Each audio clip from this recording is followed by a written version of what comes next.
मित्रांनो, मराठी भाषेला खरंच वाचवायची गरज आहे का? मराठी भाषा खरंच धोक्यात आहे का?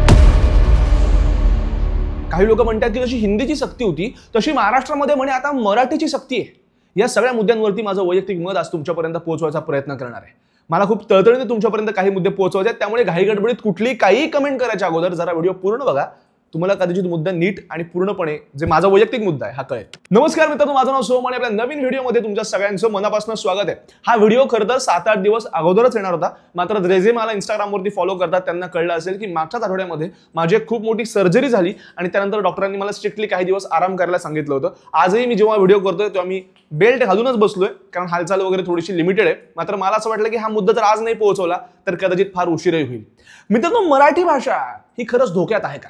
सोशल मीडियावरती आपण काही दिवसांपासून हा मुद्दा फार चर्चेत बघतोय। सोशल मीडिया व्यतिरिक्त घ्याव, प्रिंट मीडिया असेल, टेलिव्हिजन असेल, सगळीकडे मराठी भाषा आणि मराठी भाषेची जी सो कॉल्ड कॉन्ट्रोवर्सी आहे ना, ही चर्चेत आहे। कि तुम्हें मराठी क्यों नहीं आती, तो ये सही हो रहा है? बहुत गलत हो रहा है भाई साहब। बीजेपी की सरकार में ऐसा तो होना ही नहीं चाहिए। किसी भी नेता को खुला चैलेंज देता हूं कि अगर तुम्हारे अंदर दम है तो मैं मराठी नहीं बोलता हूं, महाराष्ट्र से निकाल के दिखाओ मुझे। अडानी को मार के दिखाओ, अंबानी को मार के दिखाओ। आप वहाँ यूपी बिहार का बंदा मिला आपको, मुंबई में आपने कूट दिया। मुझे मुंबई कर मिलेगा दिल्ली में, मैं कूट दूंगा। बिहार में मिलेगा बिहार वाला और बढ़िया करके कूट देगा। राजकारणाने यावरती काही राजकारण केलं असेल, मीडियाने यावरती नेहमीप्रमाणे टीआरपीवर आपल्या पोळ्या भाजल्या असतील, मात्र हा मुद्दा खरंच गंभीर आहे मित्रांनो। कुठलीही भाषा ही वाचवण्याची वेळ का बरं येते आणि हा नेमका मुद्दा काय आहे हे आज मला तुमच्यापर्यंत पोहोचवायचं आहे। मित्रांनो, तुम्हाला मी दुर्दैव सांगतो, जितक्या महाराष्ट्रातल्या मोठ्या शहरांमध्ये तुम्ही जाल ना, तितके तिथली मराठी घरं आता आजकाल पोकळ होत चालली आहे। आई वडिलांची जागा, आई बाबांची जागा ही मम्मी डॅडीने घेतलीच, मात्र घरामध्ये सुद्धा बाळा इकडे असं म्हणणारी आई आजकाल इंग्लिशमध्ये कम हिअर गो देअर असं बोलायला लागली। कुठल्याही मोठ्या घरामध्ये जर तुम्ही डोकवलं तर तिथे मराठीचा जीव आधीपासून गुदमरायला लागलाय। पहिली भाषा जर कुठे मरत असेल ना तर ती घरात मरते आणि मग त्याचं रिफ्लेक्शन आपल्याला रस्त्यावरती दिसायला लागतं, असं माझं वैयक्तिक मत आहे। मराठी भाषेला पाहिजे तेवढा मान मराठी माणसंच देत नाही, मग ह्या महाराष्ट्रामध्ये बाहेरनं आलेली माणसं तरी मराठी भाषेला तेवढा मान का बरं देतील, हा एक फार महत्त्वाचा प्रश्न आहे। आजकाल सोशल मीडियावरती सगळ्या मराठी प्रेमींचं मराठीचं प्रेम जे आहे हे जागं झालंय। मात्र हाच मराठी माणूस, सगळेच असं नाही पण यातली बहुसंख्यक लोक जेव्हा कुठल्या हॉटेलमध्ये गेले तर हिंदी बाहेर येतं, एअरपोर्टला गेले तर तिथे इंग्लिश बाहेर येतं, आणि मग जेव्हा सोशल मीडियावरती आपल्याला आपला सपोर्ट दाखवायचा असेल तेव्हा मात्र या मराठीची आठवण येते मित्रांनो। मराठी भाषेचा जर जीव खरंच कुठे गुदमरत असेल मित्रांनो, तर तो आजकाल दुर्दैवाने काही मराठी घरांमध्येच गुदमरतोय। या सगळ्या मुद्द्यांबद्दल आपण पुढे जाणून घेणारच आहोत। हे जे सध्या व्हायलन्स वगैरे होतो याबद्दल देखील जाणून घेणार आहोत। मात्र तुर्तास मला असं वाटतं की जे माझ्या वयाची माझे भाऊ आहेत जे आपला व्हिडिओ बघतायत त्यांना जरा हिस्टॉरिकली सांगायची गरज आहे, त्यामुळे हिंदी आणि मराठी भाषेचा जरा थोडक्यात 1-2 मिनिटात इतिहास आपण जरा जाणून घेऊयात। मित्रांनो, हिंदी भाषा जी आहे ती शौरसेनी प्राकृतमधनं ओरिजिनेट होते। हिंदी भाषेचा जो ऍक्च्युअल फॉर्म जो आहे, ऍक्च्युअल फॉर्मेशन जे आहे हे दुर्दैवाने ब्रिटिशांच्या काळामध्ये झाले। त्यामुळे हिंदी भाषा फॉर्मली जर कधी टोटल झाली असेल तर ती 19व्या-20व्या शतकात झाली आहे, म्हणजे हार्डली 200-300 वर्ष अगोदर। 500 वर्ष अगोदर हिंदी भाषेचा फार अस्तित्वच नव्हतं। हिंदी पट्ट्यामध्ये देखील हिंदी भाषा नसून हिंदीच्या ज्या डायलेक्ट्स बोलल्या जायच्या तीच तिथली मूळ भाषा होती, जशी की भोजपुरी आहे, बाकीच्या ज्या भाषा असतील झारखंड बिहारच्या पट्ट्यातल्या। मात्र काय झालं, 1800च्या शतकामध्ये हिंदी भाषा जी आहे हिने आपला जो विस्तार आहे हा वाढवला आणि त्यामुळे हिंदी भाषेचा जर जुना इतिहास आपण किती खोदून काढायचा प्रयत्न केला तरी तो हार्डली 200-300 वर्ष अगोदरचाच सापडतो। आता हेच जर आपण मराठीला लागू केलं तर मराठी भाषा ओरिजिनेट होते महाराष्ट्री प्राकृतमधनं, जी संस्कृतमधनं डिराईव्ह केली गेली आहे। मराठी भाषेचा इतिहास जर आपण जाणून घ्यायचा म्हटला मित्रांनो तर 700 सेंट्रल एरा हे जे वर्ष आहे ना, ह्या वर्षांमधली सुद्धा काही इन्स्क्रिप्शन्स जे आहेत हे सातारा भागामध्ये सापडतात।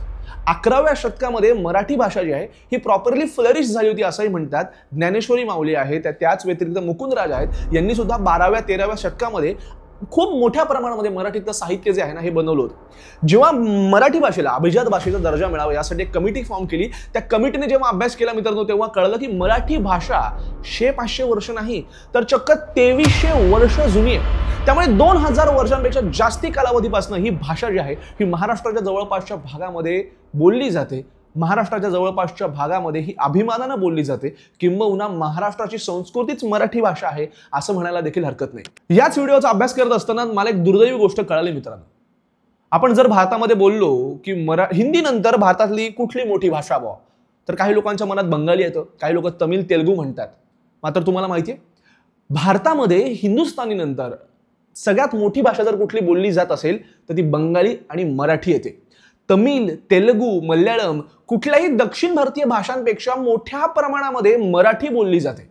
8.25 कोटी लोकांपेक्षा जास्ती लोकसंख्या ही डायरेक्टली फर्स्ट लँग्वेज म्हणून मराठीचा प्रयोग करते. मात्र जर आज आपण भारतात बघितलं तर मराठीला पाहिजे तेवढा मान मिळत नाही. कुठलाही पॅन इंडिया चित्रपट जर बनला तर डब कुठल्या भाषेमध्ये होतो? तमिळ, तेलुगू, मल्याळम. मराठीला नेहमी सेकंडरी दर्जा मिळतो.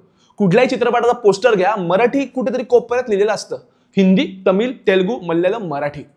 मग जर भारतातली तिसरी मोठी भाषा आहे तरी सुद्धा त्या भाषेला पाहिजे तेवढा दर्जा का मिळत नाही याचा दोष कोणाला नाही, याचा दोष मराठी माणसांना लागू होतो. मित्रांनो, एक वैयक्तिक प्रश्न प्रत्येकाने स्वतःला विचारायची गरज आहे.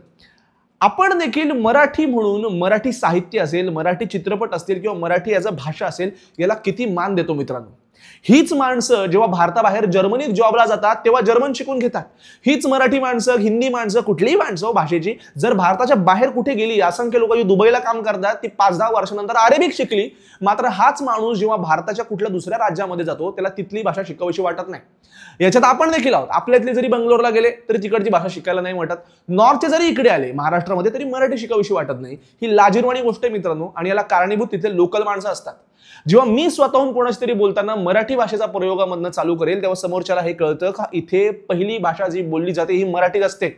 मात्र पुण्यामध्ये जा, कॉर्पोरेटमध्ये जा, बँगलोरमध्ये जा, सुरुवातही इंग्लिशमध्ये, शेवटही इंग्लिशमध्ये. मग मराठी भाषा कुठे? तर फक्त सोशल मीडियावरती आक्रोश व्यक्त करायला. आणि मराठी भाषा वाचवायची दुर्दैवी जबाबदारी आता व्हॉट्सअप फॉरवर्डने घेतली आहे. ही अजून लाजिरवाणी गोष्ट आहे. युवा पिढीमध्ये तर अजूनच भयंकर आहे.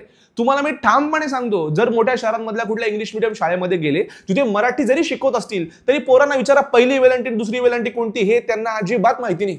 अशी परिस्थिती असताना मराठी भाषा कशी टिकणार हा एक फार तळमळीचा प्रश्न आहे. मुंबईमध्ये अर्बन वाटण्यासाठी हिंदीचा प्रयोग करतात. एअरपोर्टला कूल वाटण्यासाठी इंग्लिशचा प्रयोग करतात.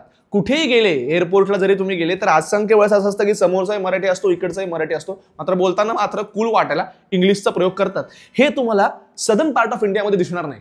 मी असंख्य वेळेस कामानिमित्त जेव्हा बँगलोरला वगैरे गेलो तेव्हा तिथली लोक जी आहेत ती आपसामध्ये बोलताना तिथल्याच भाषेचा प्रयोग करतात, जे मला दुर्दैवाने महाराष्ट्रामध्ये दिसत नाही.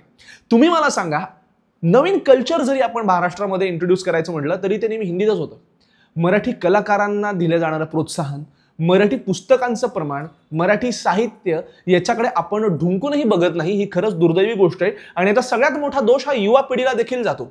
मराठी म्हणजे लो स्टँडर्ड असा एक घाणेरडा अप्रोच जो आहे ना, हा केविलवाणा क्यू येणारा अप्रोच हा असंख्य युवा लोकांच्या मनामध्ये बिंबवला गेलाय. आणि हाच खोडून काढायला सगळ्यात पहिलं पाऊल जे आपल्याला उचलावं लागेल ते म्हणजे whether it is corporate, whether it is airport, कुठेही काही असेल तरी फ्लुएंटली पहिले मराठीमधनं तुम्ही संवाद साधा. कुठल्याही भाषेला विरोध नाहीये. मराठी बोलताना काही इंग्लिश शब्दांचा प्रयोग तुम्ही आणि मी देखील करतो, ते साहजिकपणे नकळत होतं. मात्र कुठल्या भाषेमधनं मी प्राधान्य देऊन कॉन्व्हर्सेशन चालू करतोय, संवाद चालू करतोय हे महत्वाचं. हे मात्र महाराष्ट्रामध्ये मराठीत होत नाही. डिजिटल डॉमिनन्स असेल, एंटरटेनमेंट असेल, मीडिया असेल, लिटरेचर असेल, आर्ट असेल, सगळ्यात मोठी प्रभावशाली जर कुठल्या गोष्टी असतील तर या ह्या आहेत. आणि त्यामुळे जर मराठी टिकवायची असेल तर सगळ्यात पहिले यांचा वापर केला गेला पाहिजे. जे कॉन्टेंट क्रिएटर्स आहेत सुरुवात मराठीपासून करा. हिंदी करू नका असं नाही माझं म्हणणं, तुमचं म्हणणं जगापर्यंत पोहोचवा, हिंदीने इंग्लिशमध्ये करा, पण सुरुवात मराठीमधनं करा. आजही 2000 कोटी बजेट लावून जरी साऊथमध्ये पिक्चर बनत असेल तरी तो तिथल्या भाषेमध्ये बनतो आणि डब त्याला हिंदीमध्ये करतात. बनवतानाच हिंदीमध्ये बनवायचा कधीच वायफळ आणि असा पोकळ प्रयत्न जो आहे हा तिथली लोक करत नाही. हाच चिकटपणा जो आहे ना हा आपल्या सगळ्यांमध्ये आता आणायची ही गरज आहे, ही काळाची गरज आहे. आणि साहजिकपणे जेव्हा ह्या सगळ्या गोष्टींना जर ॲरोगन्स मिळत असेल तर ॲरोगन्सला व्हायलन्सनेच उत्तर दिलं जातं. मित्रांनो, तुम्ही साधं लॉजिक लावा. जी लोक 30-30 वर्षांपासून महाराष्ट्रामध्ये राहतात, मराठी शिकायचा प्रयत्नही जर करत नसतील आणि जर कोणी आलं आणि सांगत असेल की अरे तू मराठी बोल किंवा मराठी शिक, त्याला जर तो ॲरोगंटली बोलत असेल तर दुर्दैवाने मित्रांनो आपण किती सिव्हिलाइज्ड म्हटलं तरी ह्या वेळेस साहजिक आहे कोणाचाही पेशन्स सुटेल. त्यामुळे हे जे हिंसाचाराचे व्हिडिओज आपण आजूबाजूला बघतो याचं मी समर्थन अजिबात करत नाही. भारत म्हणून, एक समाज म्हणून आपण पहिले भारतीय आहोत म्हणून आपण पहिले जय हिंद म्हणतो आणि मग जय महाराष्ट्र म्हणतो. पण जर तुम्ही इथल्या स्थानिक गोष्टींचा मान ठेवत नसाल, जर स्थानिक गोष्टींचा तुम्ही त्यांना पाहिजे ती रिस्पेक्ट जर देत नसाल मित्रांनो, तर दुर्दैवाने फक्त महाराष्ट्रातच नाही भारताच्या कुठल्याही कोपऱ्यात जर तुम्ही गेले तर तर तुमच्या पाठीवर बुक्का बसणारच. मुद्दा हा नाही की फक्त मराठी शिकत नाही, मराठी तर शिकलीच पाहिजे. मुद्दा हा आहे की मराठी नाही शिकली याचा त्यांना अभिमान वाटतो. हा खरं तर root cause of the problem आहे. त्यामुळे मला ऑनेस्टली असं वाटतं की या सगळ्या हाणामारीचं मी समर्थन करत नाही. मात्र नाईलाजाने काही लोकांना इतका माज आणि गर्व झालेला आहे की ह्या गोष्टींशिवाय त्यांचे डोळे उघडतील अशी ही स्थिती नाहीये. त्यामुळे उठसूट कोणालाही मारत सुटावं का? अजिबात नाही. जसं मी व्हिडिओच्या सुरुवातीला म्हटलं मित्रांनो, जर पहिल्यांदा कुठे भाषा मरत असेल ना तर ती तुमच्या आणि माझ्या घरामध्ये मरते आणि मग रस्त्यावर मरते. या परप्रांतीयांना हे माहिती असतं की मराठी माणूस नाही बोलतो मराठीत, मराठी माणसाचं काम अडला का तो बोलतो हिंदीमध्ये, मग मी कशाला शिकू? त्यामुळे मित्रांनो, मराठी भाषा ही पहिले आपण सगळीकडे बोलायला चालू करा.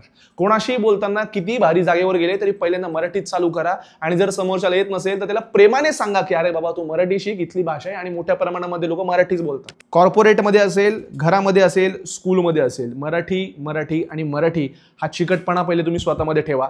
हा बरोबर समाजामध्ये रिफ्लेक्ट होईल. आणि कुठलीही गोष्ट मित्रांनो ही जर लॉंग टर्म आपल्याला टिकवायची असेल ना तर आर्थिक बळ पाहिजे.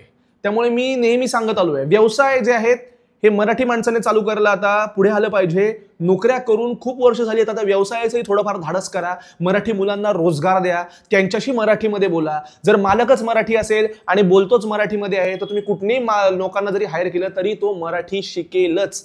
ह्यामुळे मला असं वाटतं की व्यवसायाकडे लक्ष द्या, व्यवसायाबरोबर रोजगार निर्मितीकडे लक्ष द्या. या सगळ्या कामामध्ये मराठीचा प्रयोग करा. आणि मराठी जेव्हा लोकांपर्यंत पोहोचवायला तुम्ही सुरुवात करा तेव्हा साहजिकपणे मराठी भाषा ही लोक ऍक्सेप्ट करतील. एनिवेज मित्रांनो, हा व्हिडिओ मी इथे संपवतो. तुम्हाला कसा वाटला खाली मला कमेंट सेक्शन मध्ये सांगायला विसरू नका. भेटूयात लवकरच आपल्या पुढच्या व्हिडिओमध्ये. तोपर्यंत काळजी घ्या. Good bye.